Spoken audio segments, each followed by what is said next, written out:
is truly seeing the biggest shift in a decade which we're currently experiencing. What's happening is that there is a shift from B2C fintechs that have been rapidly scaling over the past years towards infrastructure. It's not only about building a nice UX for retail customers, but it's truly about building fully digital banks. And the entire IT infrastructure, the banking infrastructure, core banking, as well as compliance infrastructure, that is essentially where the true focus is lying right now.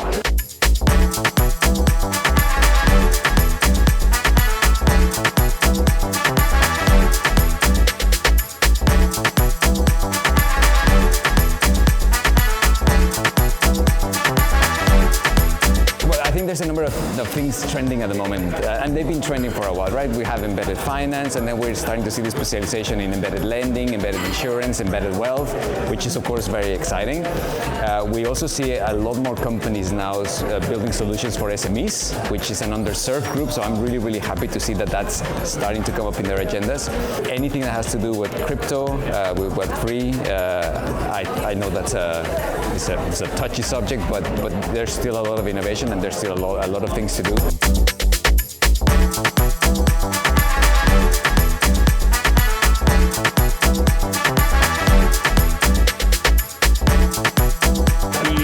The compliance and anti-money laundering market globally is growing rapidly. So the need is very similar across all countries. The real priority is going to how can you help fintechs in a very systematic way that they can learn from very large banks that have been facing these challenges already for a long time, but have not been using the right technologies. So for our objective is we are helping very large banks to address their compliance issues with fraud and anti-money laundering, but meanwhile we're transferring a lot of this know-how and this knowledge towards fintech so that they can again scale faster in the future.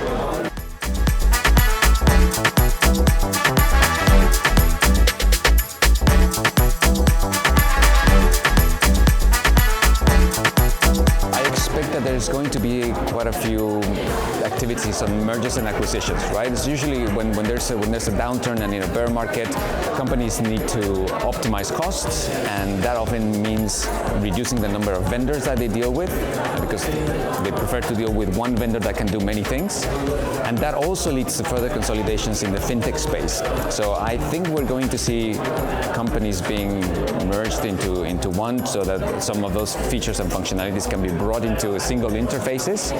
That also means that we'll see the creation of bigger players that covers a broader area, which is perhaps a bit of a departure from the niche nature of fintech, which has always been like we focus on a very, very narrow field and we're very, very good at it.